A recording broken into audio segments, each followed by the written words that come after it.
Hey, welcome back. Do you ever find that your kids lose it at the worst possible time? Yeah, ours do. Or when you're rushed or you're unplanned. Have you ever considered that maybe you're setting them up for failure? Well, stick around and hear how you can plan for success for your family outings.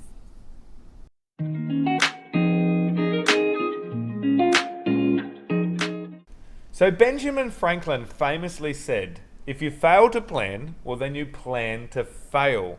Having plans and knowing what's coming and where you want to go is so important to make sure that you are successful. Yeah, absolutely. A friend of mine, when we actually first had Isaac, said to me, we either set our kids up to succeed or we set them up to fail.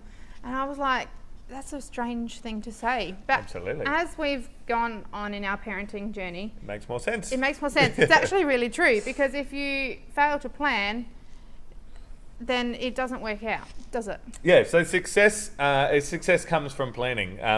You'll often see, people always ask us, how do you get out the door with 5 kids? Well, it comes down to a lot of planning and proactive thought, doesn't it? Yeah, and being pre-ready, I guess, isn't it? Yeah. And so we like to see it as setting our kids up for success. Yeah. Our kids need to know where we're going, Yeah. what we're doing, how long we intend to be there, and what the expectations are on each of them, so that they are prepared when they get there to know what's going on. Yeah, I mean, I guess also a question is, what does success look like for you? So a successful outing, what does that actually look like for you? For us, it might look different to you. We have 5 kids, you might have less kids or more kids, I don't know. But I guess to get a successful outcome, it comes with planning, with good preparation and positive attitude too. Absolutely. So a couple of things to avoid when you're planning to head out with your kids, or even to have people over. It doesn't have to be out. Yeah. A few things to avoid is being rushed. Yeah. How often do we rush our kids? And one of the things we've found recently is we start getting things ready the night before. So if we've got a beach day, for example, coming up, the car is packed the night before. The morning doesn't have to be a rushed morning, and so constantly rushing. Our world is rushed enough. Yeah. Our kids' worlds is rushed enough. So avoid the rush. And it's also good to teach our kids just to be calm, and Yeah. that things can be great fun, and it can start just from home, just being calm and getting ready, following instructions, and getting to a great outcome, doesn't it? Yeah, absolutely. Yeah.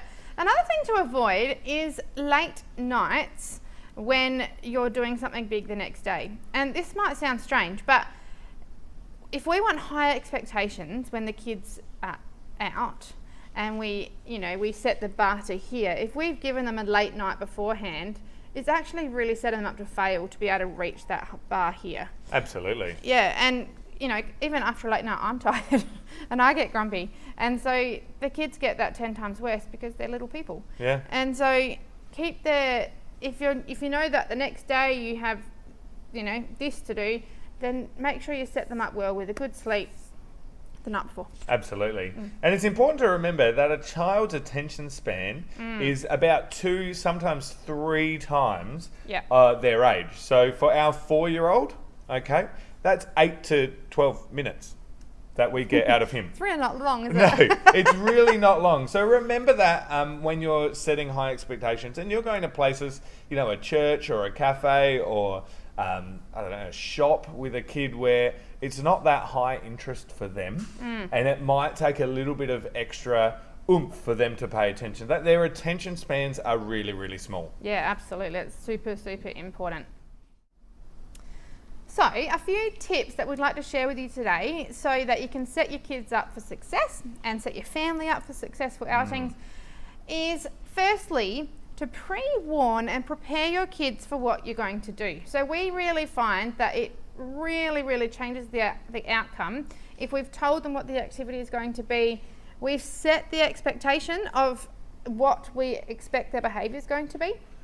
And then we also talk about what's going to happen after the event. So, for example, if I'm going to a cafe to have a coffee with a friend, it's like, this is going to be my time. I'm going to be talking to my friend, and you can do this, this, and this while we're doing that. And then afterwards, we might go to a playground or something like that, so that they know that a reward, I guess, is coming. Yeah, absolutely. Rewards are important, but it's also important not to constantly be bribing your kids for things. Absolutely. We need to be teaching them how to be self-controlled and responsible young people.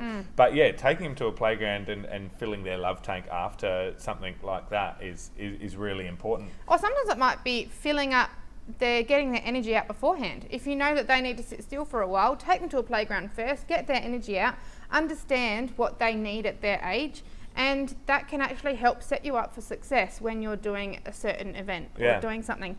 The other thing is setting the expectation that we find is an absolute key. Even when we're just going to the shop. Sometimes if I'm taking all 5 of them to the shop and I'm like, okay, when we're at the shop, what do I expect you to do? How do I expect you to behave? You know, I'm actually going to give you a list and you need to go find these things, whatever it is. So I set them up with the expectation of this is what we're going to achieve and this is how we're going to achieve it. It vastly changes the outcome. Absolutely. Yeah. And in the pre-preparation, the pre-warning with the kids, it's always important to get practical. Yeah. Okay? Are they fed? Have they been toileted?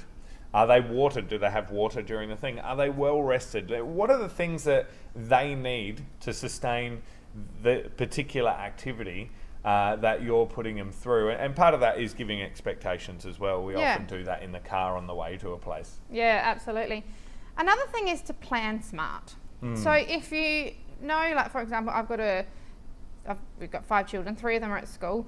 During the day, if I'm going to be doing something with a friend, I've got a 4-year-old and a 10-month-old. And so I know that going to sit in a cafe is not heaps of fun for them for very long.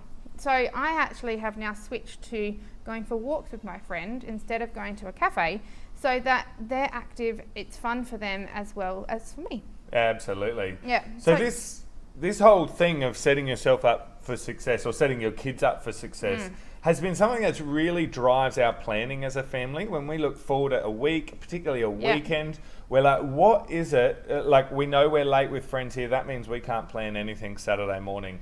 And we think through that. We often protect our Friday nights because Saturday's sport in the morning and things like that. And so we really hope that this idea of planning for success resonates with you and your family, and it helps to just sort of delete a lot of meltdowns, a lot of angst and upset amongst kids and parents. Yeah, absolutely. Another tip that we have as well, we have a child who's 10 and a half as well as a child who's 10 months. But the older child is really starting to want to be part of our conversations, isn't he?